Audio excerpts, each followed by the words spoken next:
Hello, hello, hello! This is 3D or 2D.com's The 3D Show! It came from the third dimension. As always, I'm your host, Adolf Vega, and with me is... James Tate. Put on your 3D glasses now. 3D glasses not included.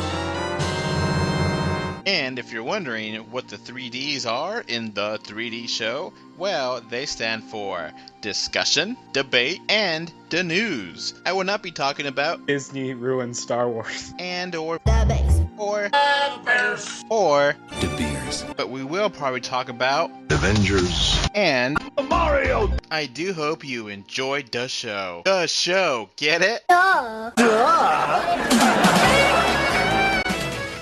Alright, welcome to episode 66 of the 3D Show.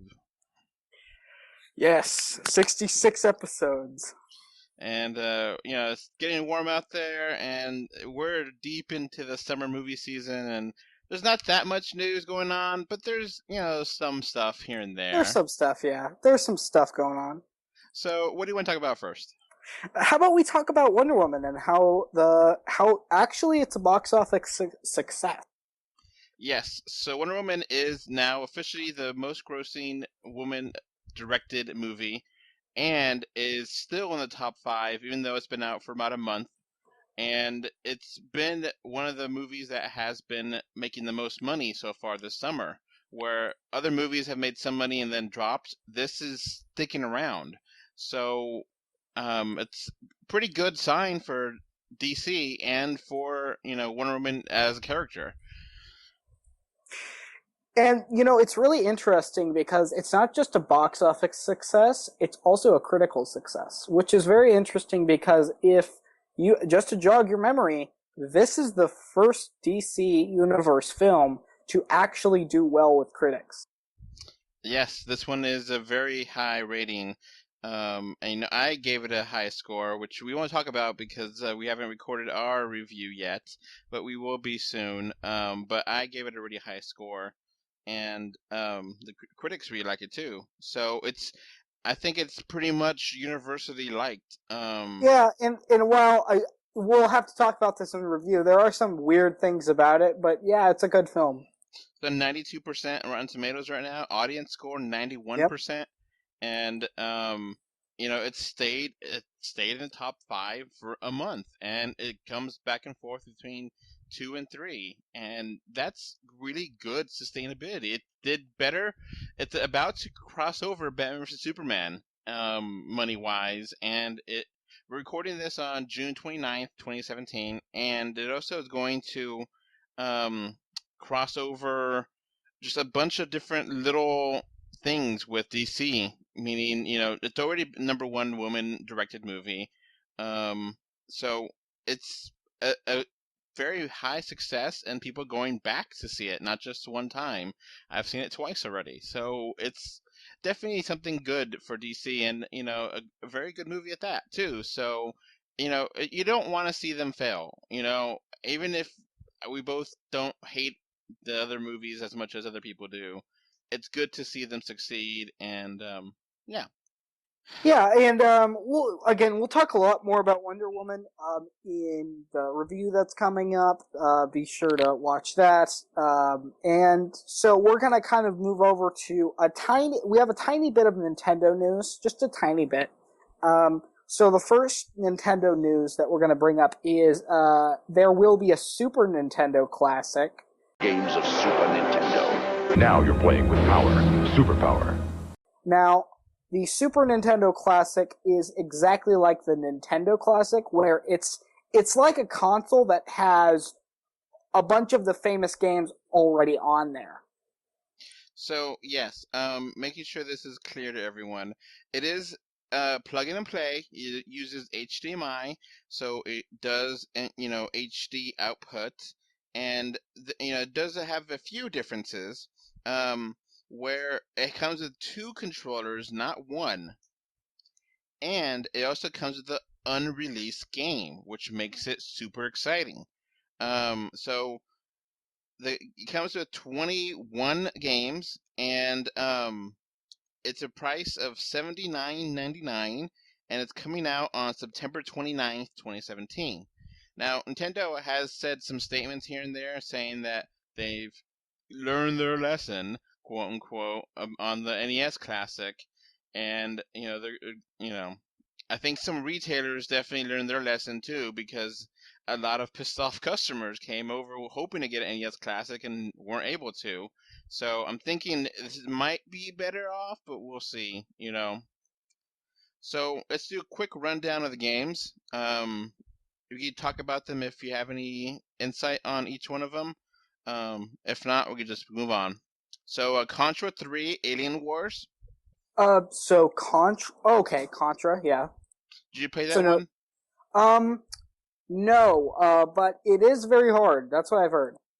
All right, I haven't played it, so if I have, I don't remember it. So let's keep going. Donkey Kong Country. This is a classic. Yep.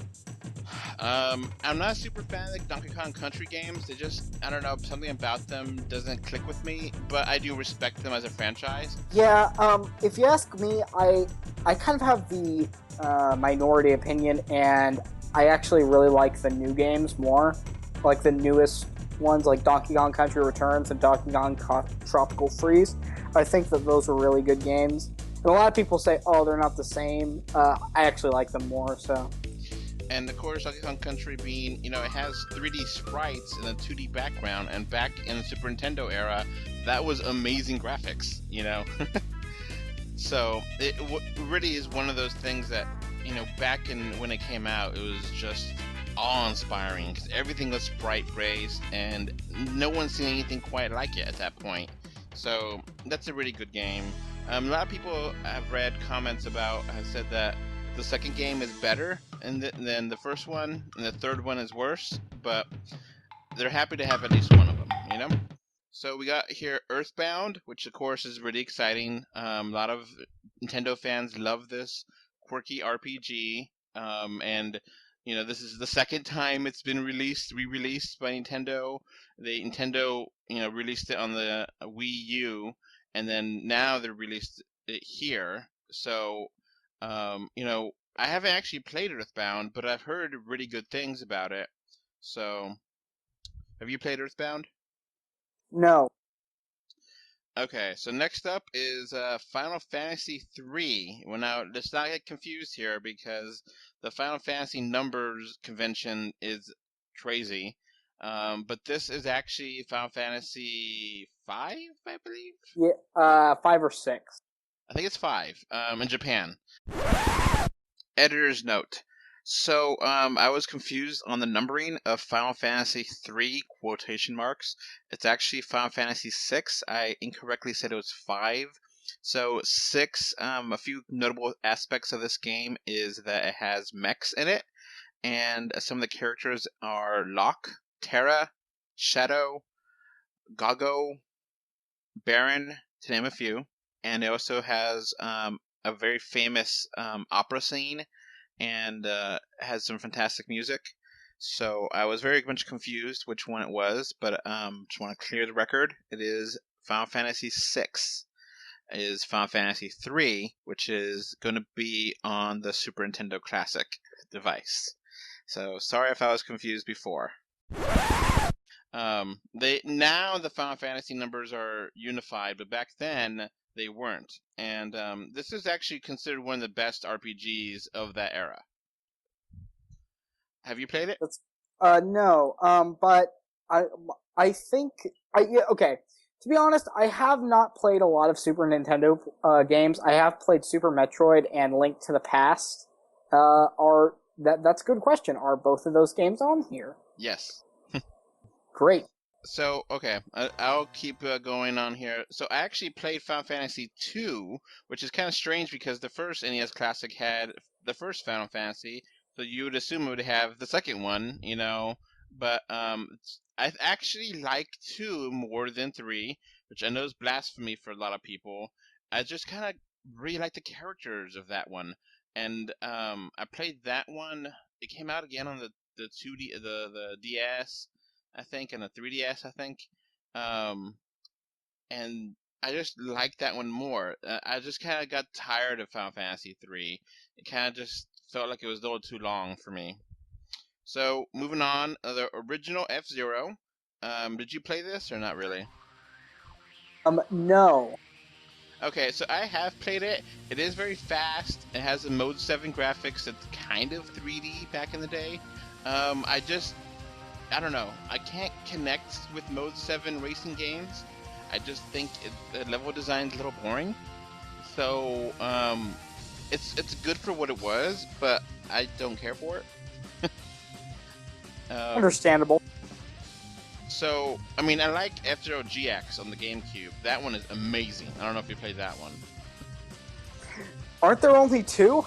Well, okay, there's F-Zero X on the N64, then GX on the GameCube, and then arcade game AX, which uses the GX engine, and the AX levels are in GX, and then nothing after that. Well, there's Game Boy Advance games, but nah, they're different. Yeah, they don't really count. So, okay, we got Kirby Superstar, which is like an 8 collection game, and it's considered one of the best Kirby games. It has like a whole bunch of different kinds of Kirby games in here, so that's cool. Did you play that or no? Yes, I have played Kirby Superstar. And it's pretty good? Yes, it is. Now, here's another weird one. Kirby's Dream Course, which is actually like a golf game, right? Yeah, something like that. So, I haven't played that. Now, this is something I have played like 100 times. Link to the Past. Yes, Legend I of like Zelda. that one. I mean, So Link to good. the Past is amazing. It basically brought back Zelda to where it should be, because Zelda 1 was a great game, and then Zelda 2 was such a strange, different game. Yeah, and it was it wasn't universally hated, but it was definitely a weird game. Yeah, and this, it's definitely hard to go back to, and then people were kind of worried about this. It's like, is this going to work, or is the Zelda franchise over? And oh, hell yeah, it works. It is an amazing game. It is one of the top games, I think, for me, of my, top games of all time. Link to the Past would definitely be on there. And it holds up beautifully. It is a beautiful game. Amazing music here. It is awesome. So Link to the Past is an amazing game. All right, Mega Man X. Did you play this one?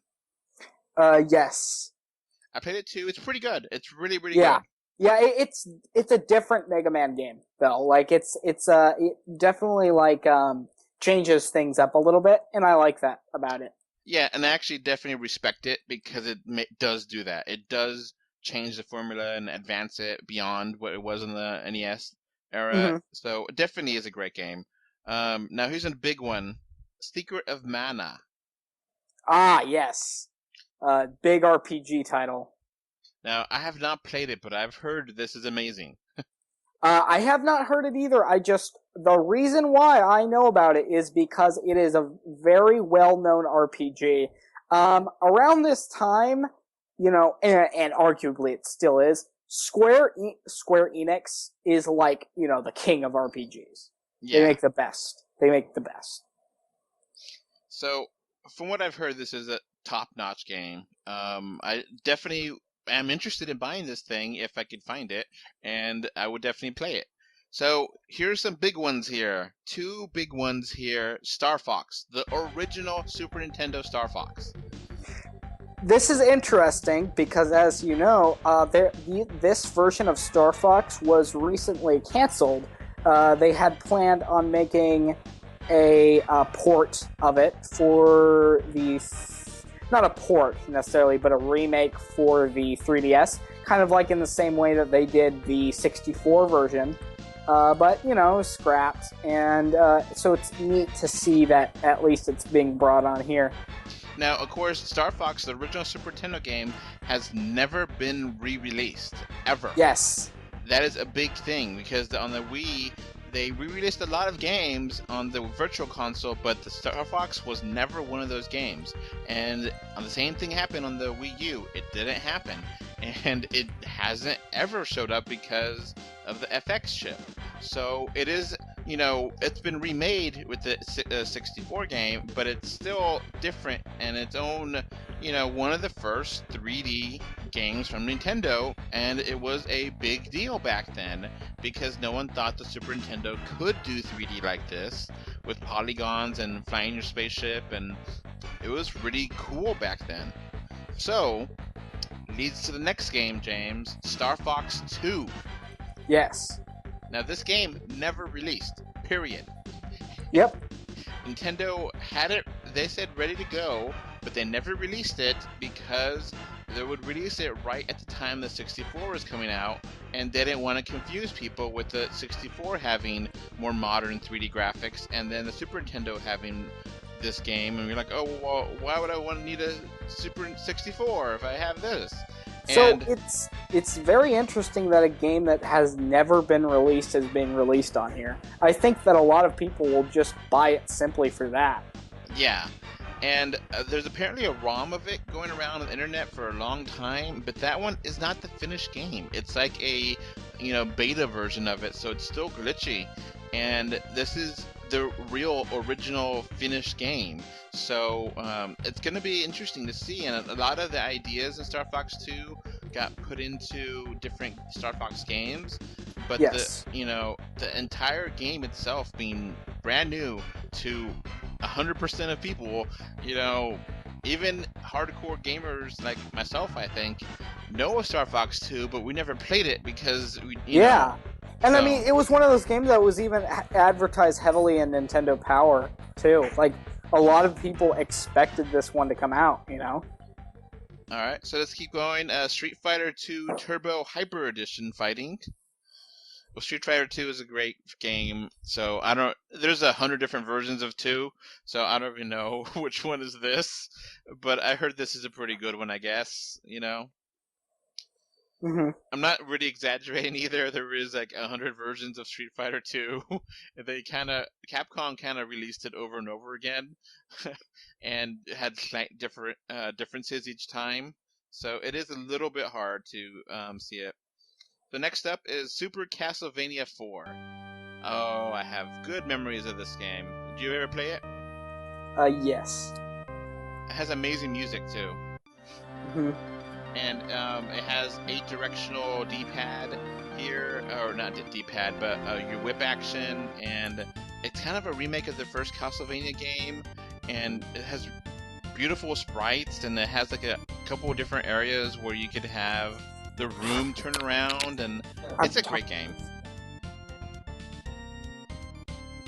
Yeah, I'd agree with that. Alright, we keep going here. Super Ghouls and Ghosts. Have you played this thing? No. I've played it and I hate it. It's annoying because it's so hard, and you finally beat the game, and when you beat it, you have, you didn't get the key. Go start from the beginning. And it's like, what key? What are you talking about?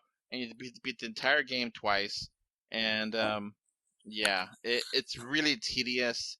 Really hard, and it's I guess if this is a third of the game series, then this is it. But yeah, I'm not a fan of this game. It's just annoying. Alright, keep going. Mario Kart, the original Super Mario Kart. Yes. Now this is a great game. It's kind of weird because if you go back to it, you kind of miss that the levels don't have hills or valleys, And of course, this one has Donkey Kong Jr. in there, and then it's more about the racing, less about the items. So on the Mario Kart, they decided to split the screen. How does that make you feel going back to play that? It's a little bit different, but I don't think that it necessarily destroys the game. No, it's just strange to look at. You look at it and you're like, okay, Especially since you've played so many Mario Karts since then, Yeah. And 2 players is good, and it's a lot more faster and more coin based, and it's a great game. I think it doesn't hold up as much as people think, and a lot of people are like, oh, it's the best game ever. And I think Japan recently did like it's kind of funny, a best racer ever video game questionnaire. Yep. And Mario Kart was number 1. I was like, really? Mario Kart? I mean, they put it over like, Gran Turismo and F-Zero GX, and it's like Daytona USA, and like some of the great racers. And it's like Mario Kart Original is a very great game for the day, but I mean, the best racer ever? Come on. So we got Mario RPG here, which is a fantastic game, with a weird kind of pre-rendered graphics, and it looks great. Has great story. Mario World, which is amazing, with Yoshi. And do you have any memories of Mario World? Not a lot. It just kind of brings up the point that these games don't look dated. Yeah. They still look good. And Super Metroid is amazing. It's one of the best games of all time. Yeah, definitely one of the best Metroids. And it just is tight, and it's very smooth, and lots of great exploration there. Tons of great power ups. Yeah, and Super Punch Out is a weird game. Mike Tyson. Yeah, no Mike Tyson. But it's a good game, just different from the original. And Yoshi Island, baby, of course, but it's still look. This is a great lineup, and $80. That's pretty good deal. It would cost more to buy all these games on the Wii Virtual Console or the Wii U Virtual Console than it would be to buy this package. Yep. And of course, you get 2 controllers. So that means Mario Kart, you can have multiplayer. Street Fighter, you can have multiplayer. F-Zero, you can have multiplayer. Contra, multiplayer. So it's going to be a really good package. And, Star Fox 2 being a really interesting thing. I want to play that. I want to see how much of that is, how much of it holds up. Because a lot of it's a 3D game from 1997. So it's, an old game. So it's not super smooth. And the frame rate's going to be like, 20 frames per second at best. Maybe like 10 to 15. And it doesn't have textures, back in the Super Nintendo days, they had polygons that were floating around but didn't have textures to them. They were very basic, but it got the job done. So, it's cool. It definitely is a cool thing to get. I would definitely am interested in buying this on September 29th for $80. Like we said before, we're not going to pay a penny more for scalpers, so they're the scum of the earth.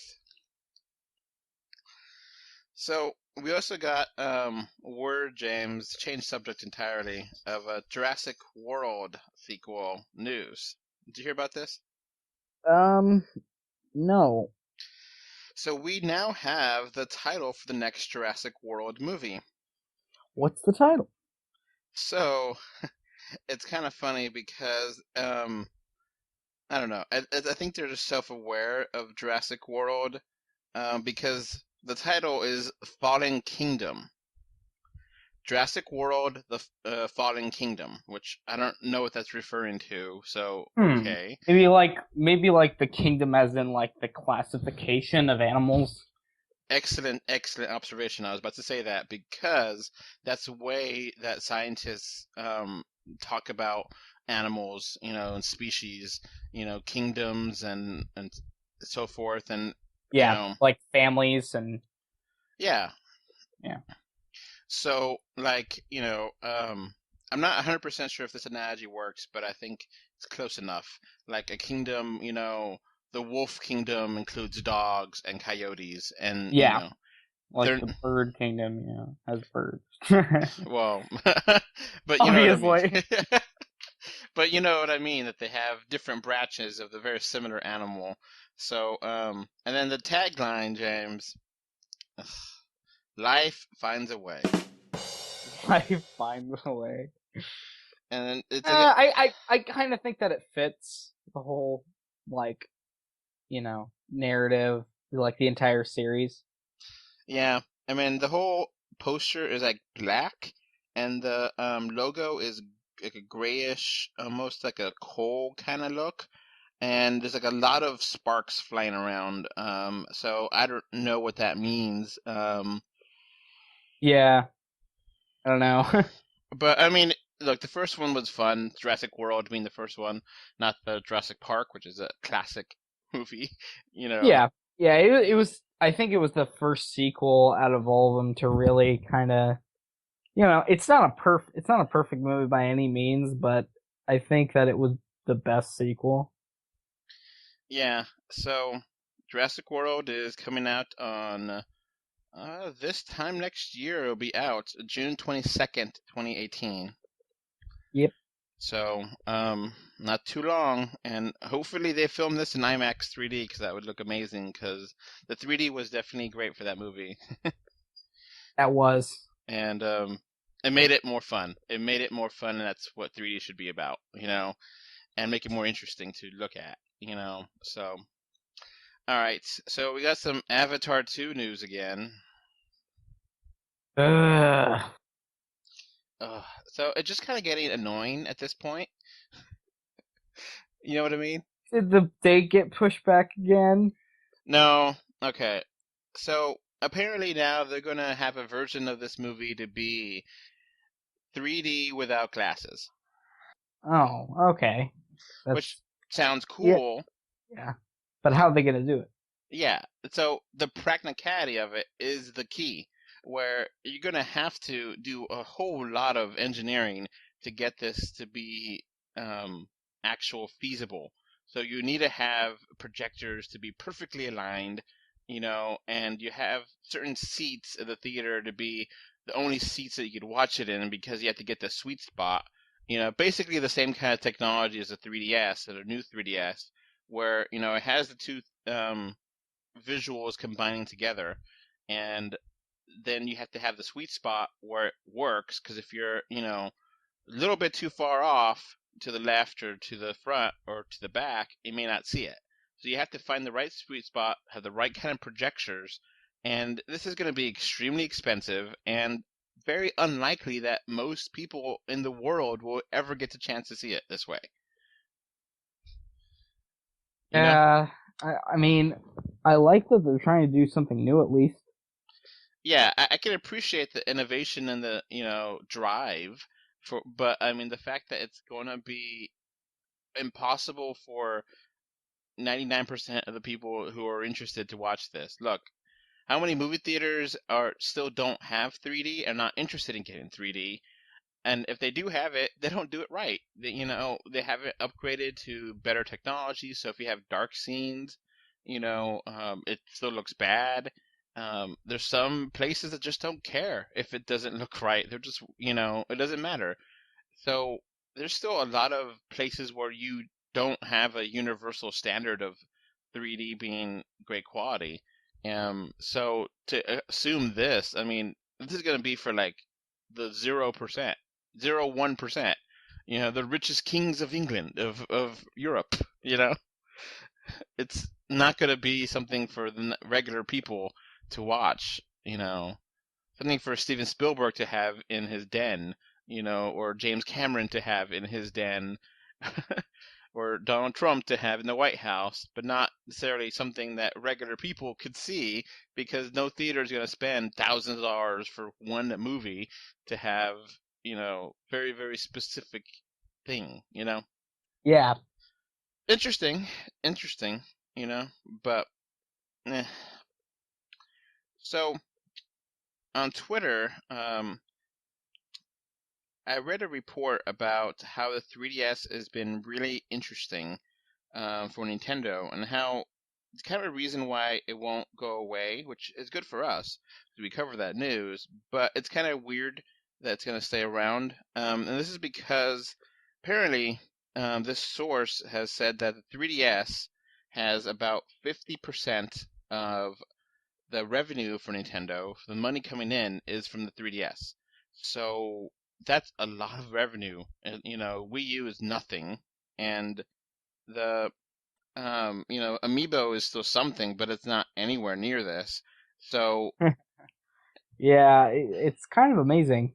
So the fact that the Nintendo is still very dependent on the 3DS making money, At this point, the 3DS is long in the tooth, and they made back their money from making the devices, so they're just trying to bank it, and these games I don't think cost that much anymore, but they're still pricing them at full price. I like Metopia, the demo, but that's not a $40 game.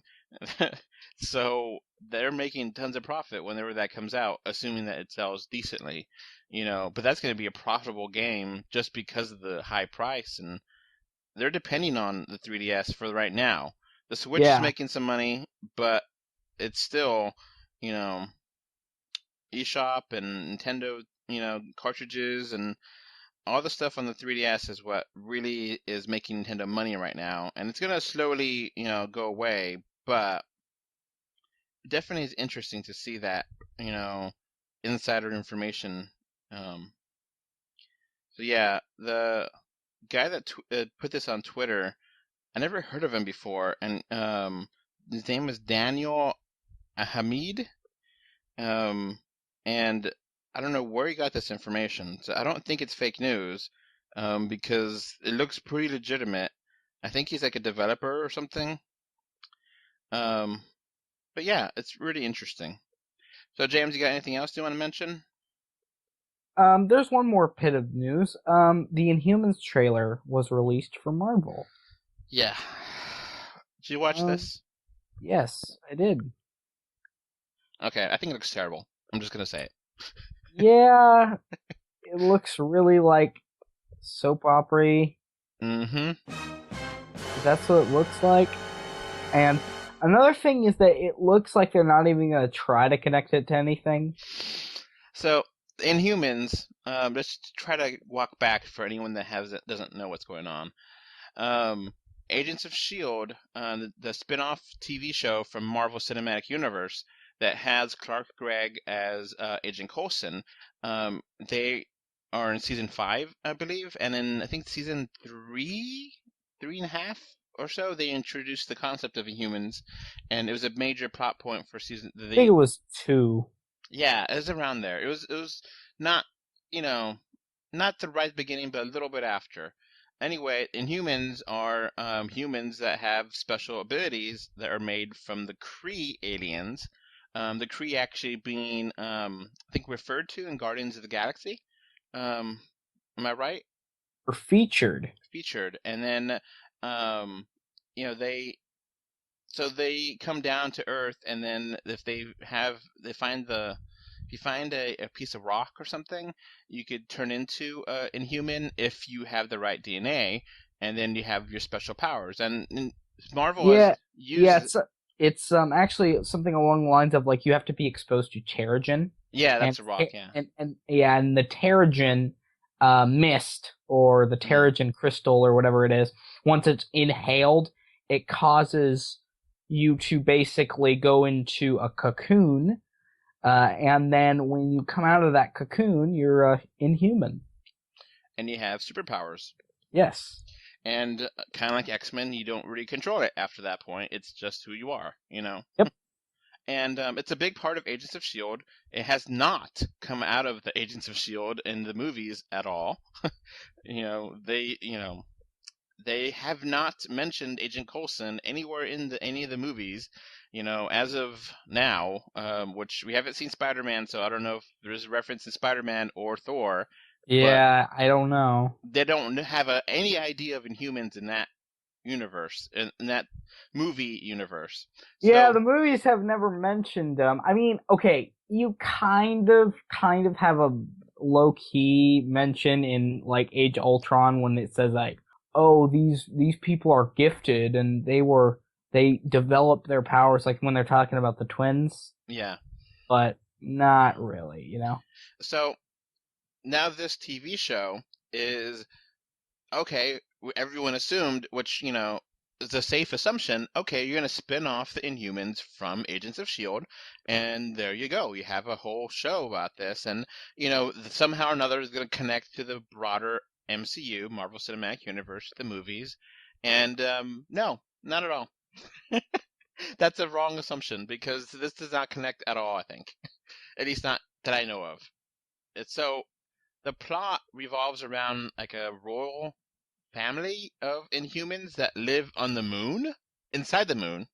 Sorry, or yeah, and they come to Earth because they want to see how our society is or something. And like you said, very soap opera-y, very melodramatic, and there's like a big giant dog, and it doesn't. They don't reference. They don't Yeah. reference Agents of Shield or anything else that's going on. So yeah, and this is going to be filmed on IMAX screens or IMAX Yeah. camera, and then it's going to be distributed by IMAX the first two episodes. You go to the theater. I'm not sure if you have to pay to see that in IMAX or if it's just like a one-time thing. Because like I wouldn't want to pay $15 to watch a TV show. I mean, I could just wait and watch some, Hulu, whatever. You know. So yeah. Yeah. So, yeah, another thing we have to comment about is the costumes. Now, Woo. yeah, they look pretty bad. And I don't know what it is about them, like the way that they were designed, especially Medusa. Medusa does not look anything like her comic counterpart. She has a big red hair, somewhat. Kind of, but ugh. So, okay, I guess the best way to describe it is when people say, "Oh, it looks like a comic book," and they mean it in a negative way. Yes. A comic book being kind of cheesy, and a lot of the costumes are really flamboyant and elaborate, and they don't make sense in the real world, which is part of the reason I don't really care if they change it up too much in the shows and movies, because it doesn't make sense. But this really looks comic booky, and it really doesn't look. You can make a comic accurate costume that works. Deadpool being a fantastic example of that, where that costume is like 99%, if not 100% accurate to who Deadpool is, and it still looks really good in real life. You know, but like these just look silly. Yeah. Another problem is that with the character of Black Bolt, and he looks a little bit weird because he doesn't have like his mask or whatever. I don't know if he's ever gonna have it in the show, but in the comic, it's a really big part. Like he wears a mask. Anyway, it's kind of an issue because Black Bolt doesn't speak. He's basically a mute because his power is that when he speaks, things explode. Basically. Mm. So you have this trailer that kind of shows him off, and he's not saying anything, and it's kind of weird. Yeah, and it did not impress me. And this other Marvel show, I think Cloak and Dagger. I don't know if you saw the trailer for that. Did you see that one or no? It's like for ABC Family or something like that, or one of those new affiliate ABC channels, and it just looks really teenagey. Very teenage rage, which is fine. It just seems very simple. A couple of people get together and they have powers and they're having family drama, and I don't care. So yeah, I'm not a big fan of this. I may watch it just out of curiosity. This would be a good thing to put in the summer.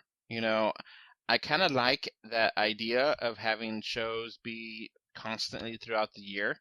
You know, how Netflix has a show Yeah. in, August. I think August is when Defenders come out, and, most TV shows won't be back in August, they'll be back in September.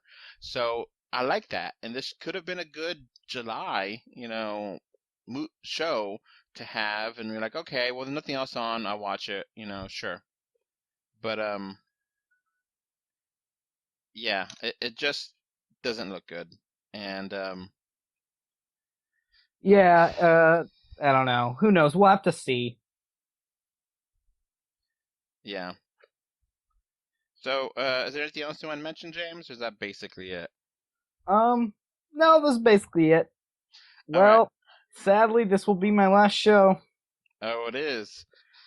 Well, we may try to get something else out, but well, I won't guarantee it, and there's no point in guaranteeing another show because things happen so quickly. So if there is another show, awesome. If not, well, it definitely was good to have you, James, and I will miss you. I'll miss you too. And so with that ends the Hold on. 60. Oh, Hold okay. on. I got a little So ahead. so you got ahead of yourself because if this is going to be news, if I don't find someone else to help record with me, the 3D show will be on hiatus until I get someone else. Christian said that she's not interested because she doesn't know that much about 3D movies. She occasionally is interested in doing some stuff, but not, on a regular basis. So for the time being, it's going to be in hiatus until someone else can fill your shoes. So I may do like a quick take kind of show, hot takes or something where I just talk about one news piece briefly by myself, and that's it. But the 3D show is a 2 or 3 person show, so I can't really do this on my own. It just doesn't work. The part of the show is debating and discussing, and I can't debate and discuss with myself. I can have my opinion on things, but that's just one opinion, and we have a good back and forth, and so Yeah. that's some sad news there. If I have some, I might do like really quick 5-minute videos or something, or podcasts just on very specific topics, but nothing too in depth like this. These 45-minute, hour-long episodes, give or take, I just won't be able to do because I can't do this by myself. It's not as much fun, and I may have, if a topic or news story comes up that's really interesting, I'll talk about it real quick, but that's that. So yeah, for the time being, the 3D show is on hiatus until further notice. So goodbye. Bye. So I know James is not a big fan of clip shows, but since this is the last episode, I thought it would be good to look back and have a few clips from older episodes, and that's what we're going to do here. It's going to be a pretty quick little thing. It's going to be 2 clips. The first clip is from the first episode of the 3D show, and this is way back in the day, 2014. We recorded this, and December I think it was, and he's actually talking about Star Wars Episode 7. At the time, I just saw the first trailer, and this is James's reaction to Star Wars Episode 7. No, I am not going to see this film. I refuse to put any money into this film at all. I am not watching stuff. I'm not going to read any of the new material. I'm not going to play any of the new games. I'm not giving Disney 1 more cent on Star Wars because it is not Star Wars. Now, what if some of your friends go see it and then they say it was awesome? Are you going to watch it? I'm going to say, yeah, it was awesome to people who aren't true fans. People who stuck with Star Wars for the last 20 years just backstabbed completely. Like your lives don't mean anything. We're Disney. Oh James. Now, what about that oath you gave me that you're gonna keep an open mind when it comes to watching movies?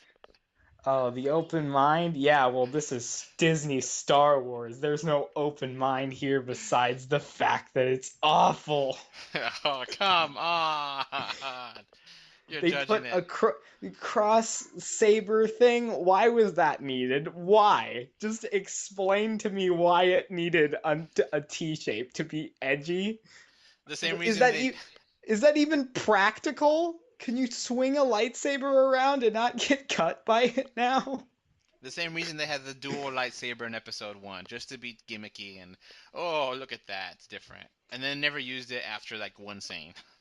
Oh yeah, by the way, the books explain the use of this lightsaber because Darth Maul constructed it to fight multiple Jedi at a time, and he was extremely acrobatic, so he could use it. It was explained in the books that it was actually just as dangerous to the user than to the person he was fighting, because it could go around and cut him if he wasn't careful enough. That's how hardcore Darth Maul was. Now, James, if I pay for your ticket to go see this for the sake of the review, would you still not want to see it still? I would give it to a friend. Oh, come on. I wouldn't waste the ticket, and I would make him tell me what happened so I can complain about it in the review. No, I wouldn't let you be part of the review if it's gonna be that way. It's just gonna be bad. Just don't include me in the film, because it's just not Star Wars. Okay, it's something else. It's just not the Star Wars that everyone loves. Luke Skywalker is gonna be the bad guy. It's just gonna be bad, okay? All right, here's another little clip from episode 37, which James is talking about the Ghostbusters movie trailer. We forgot one topic. Oh, what is that? We forgot to mention that the trailer for Ghostbusters is the most disliked video or a trailer on YouTube. You're gonna see it, right?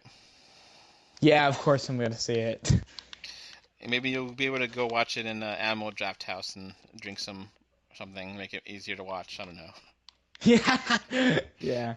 Or a big bottle. Just take a shot of something every time something bad happens. I'm gonna die of kidney failure if that happened. So this is going to conclude the clip show segment of this podcast.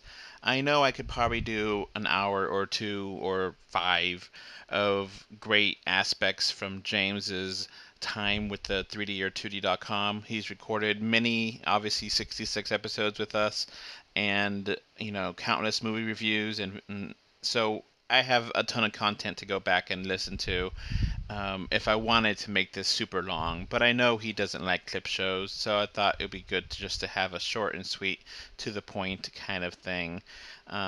Obviously, I'm going to miss him, and I hope all the listeners and everyone watching this on YouTube or Facebook or whatever, iTunes and whatever you're listening to or hearing these words, I hope you'll miss James. So, yeah, please comment if you're going to miss James. If you're not going to miss James, don't be a jerk. But whatever. Comment, please, about how you feel about James leaving the show. And any moments that you remember, I would love to hear it, and I'll tell him about it. So, that's it. I said goodbye. And good luck to your endeavors, James. All right, I'll need it. Bye. Alright, so that's going to wrap up this podcast. Remember to like, comment, favorite, subscribe, love, whatever. Heart it, do something. 3D or 2D.com can be found on Facebook, Twitter, Instagram, YouTube, iTunes, Google Play, Stitcher Radio, and SoundCloud. And if you want to send us email, our email address is email3dortwo@gmail.com.